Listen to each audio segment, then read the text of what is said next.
एक नई वीडियो के साथ आज मैं फिर हाजिर हूं, आपका होस्ट और दोस्त विक्रांत जोशी। आपका स्वागत करता हूं मेरे रिव्यू मास्टर में, जिसमें हम लेके आते हैं दिन भर की स्पेस और डिफेंस न्यूज की टॉप खबरें। यदि आपने इस चैनल को सब्सक्राइब नहीं किया हुआ है तो अभी कर लीजिए और बेल आइकन को भी प्रेस कर दीजिए। यदि आप मुझे ट्विटर पर फॉलो करना चाहते हैं तो लिंक डिस्क्रिप्शन में मिल जाएगा और स्क्रीन पर भी मिल जाएगा। अपनी सबसे पहली खबर की बात करेंगे तो वो भारत और मालदीव के रिश्तों को लेकर आ रही है। आपको पता है कि मोहम्मद सोलीह की सरकार से पहले जो सरकार थी उसमें चीनी दबाव था, चीनी दबदबा था, और अब जाके जो नई सरकार बनी है उसमें भारतीय दबदबा कहा जा रहा है।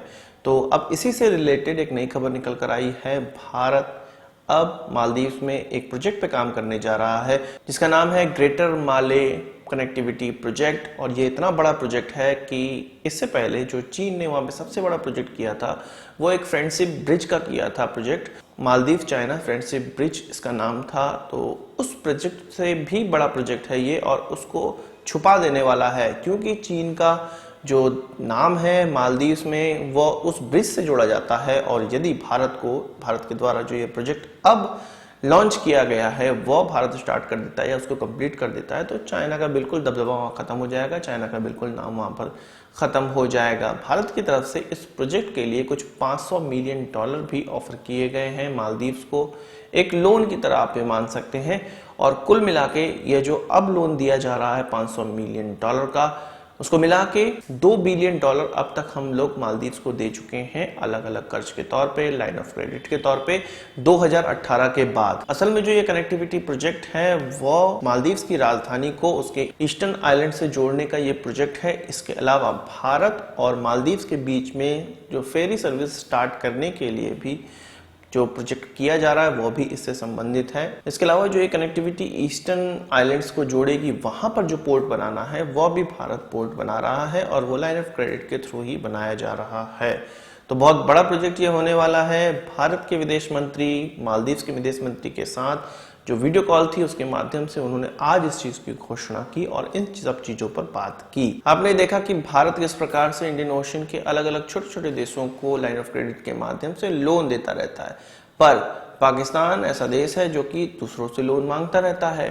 अभी एक इवेंट निकलकर सामने आया था जो आप लोग जानते होंगे कि सऊदी अरेबिया ने उनको जो लोन दिया था $1 बिलियन उनसे वापस मांगा था, तो पाकिस्तान ने चाइना से लेके वो पैसे सऊदी अरेबिया को दे दिए थे। अब पाकिस्तान के जो आर्मी चीफ हैं वो सऊदी अरेबिया को मनाने जाने वाले हैं। वो किस लिए मनाने जाने वाले हैं, इससे पहले उनके विदेश मंत्री का एक वक्तव्य निकलकर सामने आया था कि OIC यानी कि ऑर्गेनाइजेशन ऑफ इस्लामिक कोऑपरेशन, जो कि कहा जाता है कि सऊदी अरेबिया उसको लीड करता है, वो उनको कहना चाहते थे, उनको कहा, उन्होंने एक प्रेस में कहा, एक इंटरव्यू में ये कहा कि यदि OIC फॉरेन मिनिस्टर्स की मीटिंग नहीं बुला पा रहा है, सभी सदस्य देशों के फॉरेन मिनिस्टर की मीटिंग नहीं बुला पा रहा है, तो वो इमरान खान को कहेंगे, इमरान खान फॉरेन मिनिस्टर की मीटिंग बुला लेंगे और कश्मीर पर कोई ना कोई हल निकालने का प्रयास करेंगे या कश्मीर के लोगों की जुबान बनेंगे। ऐसे लोग, ऐसे देश जो कि कश्मीर के लिए खड़े हो सकते हैं पाकिस्तान के साथ, उनका एक वो समूह बनाना चाहते हैं। समूह इन द सेंस उनको इकट्ठा करना चाहते हैं OIC में से।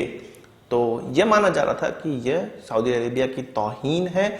और इसके बाद शाह महमूद कुरैशी ने 2 बार प्रेस कॉन्फ्रेंस बुलाने का प्रयास किया जिसमें कि वो क्लैरिफिकेशन देना चाहते थे कि उनका कहने का यह मतलब नहीं था, वो सऊदी अरेबिया की तौहीन नहीं करना चाहते थे, पर यह प्रेस कॉन्फ्रेंस भी कैंसिल कर दी गई। आगे उनका जो प्लान है, अब उनके जो आर्मी चीफ हैं वो सऊदी अरेबिया जाएंगे, अभी ये क्लियर नहीं है कि कब जाएंगे। तो आपको समझ में आ रहा होगा कि जो उनके फॉरेन मिनिस्टर ने रायता फैला दिया है वो केवल प्रेस कॉन्फ्रेंस से नहीं सुलझने वाला था, नहीं समेटने वाला था, इसलिए उनके अब जनरल को सऊदी अरेबिया जाना पड़ रहा है और वहां पर जाकर अब उनको मनाएंगे कि ये तो शाह महमूद कुरैशी बेवकूफ़ है, कुछ भी बोलता रहता है। ये सब चीज़ें बातें होती रहेंगी और असल जो लीडर हैं वो बात करेंगे। अब ये जो खिलौने वाले कठपुतली लीडर हैं ये तो कुछ भी बोल सकते हैं, असल जो लीडर है, जो पाकिस्तान का जो आर्मी चीफ है, वो जाकर अब वहां पर उनके देश के असल चीफ से बात करेगा। इधर पाकिस्तान की जनरल की सऊदी अरेबिया यात्रा होने वाली है तो उधर शी जिनपिंग की पाकिस्तान यात्रा होने वाली है। इससे पहले जब पाकिस्तान यात्रा शी जिनपिंग की हुई थी तो वो 2015 का समय था और CPEC के तहत लगभग 50 से ज्यादा कॉन्ट्रैक्ट उस विजिट में साइन हुए थे।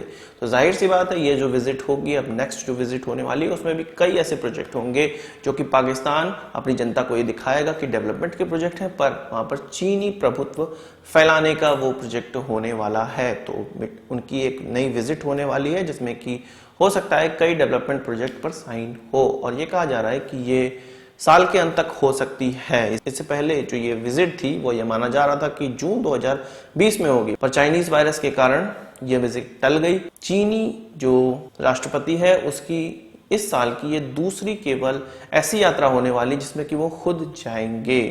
जनवरी में म्यांमार की यात्रा की थी इस चाइनीज वायरस सिनारियो में, और अब जाके पाकिस्तान यात्रा होने वाली है इस चाइनीज वायरस सिनारियो में। इसके अलावा पाकिस्तान की DGISPR की बात माने तो भारत की इंटेलिजेंस एजेंसीज ने पाकिस्तान की जो जितने भी उनके पॉलिटिशियन हैं, उनके आर्मी अधिकारी हैं, उनके कई डिवाइसेस को हैक किया है या उनकी कई वेबसाइट्सों को हैक किया है, यानी कि साइबर अटैक इंडिया के इंटेलिजेंस के द्वारा उन पर किया गया है। इस पर उन्होंने कहा है कि एक एडवाइजरी जारी कर दी गई है और अपने लोगों को यह कह दिया है उन्होंने कि यदि कहीं पर साइबर सिक्योरिटी में गड़बड़ी है, कोई सेंध लगा रहा है तो उसको दूर करने का प्रयास करें, और ये भारत की तरफ से किया जा रहा है। अगर ये भारत की तरफ से किया जा रहा है तो बहुत अच्छी बात है, करना चाहिए और रेगुलर अंतराल पे ये करते ही रहना चाहिए। वहीं बात करें इसरो की तो 2-3 नए व्हीकल सामने आए हैं जो कि 2050 तक का इसरो का जो प्लानिंग है उसको दर्शाते हैं। इसमें हैवी लिफ्ट व्हीकल जो कहा जा रहा है, एक GSLV Mark 3 का एक ट्रू सक्सेसर जो कहा जा रहा है कि हो सकता है उसकी जो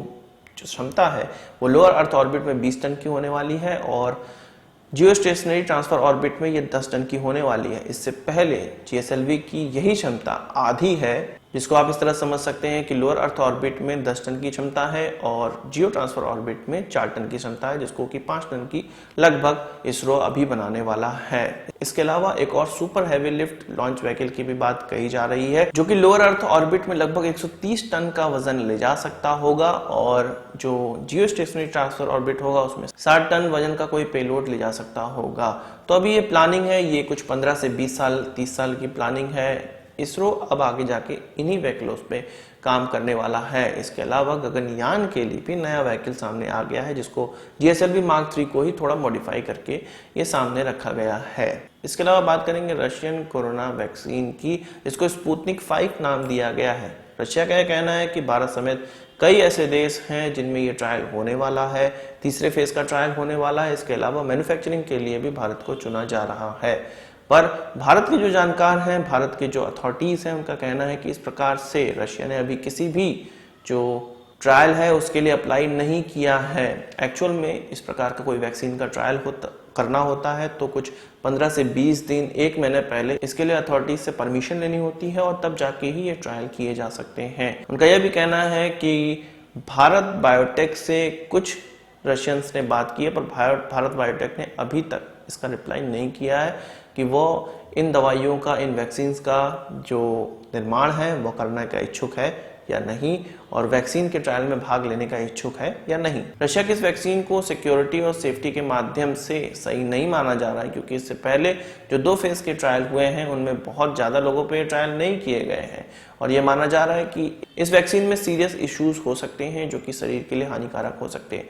तो हो सकता है भारत इसमें पार्ट न भी ले, और यदि रशिया ने प्रूफ कर दिया कि ये सेफ है तभी हो सकता है कि भारत इसमें पार्ट ले।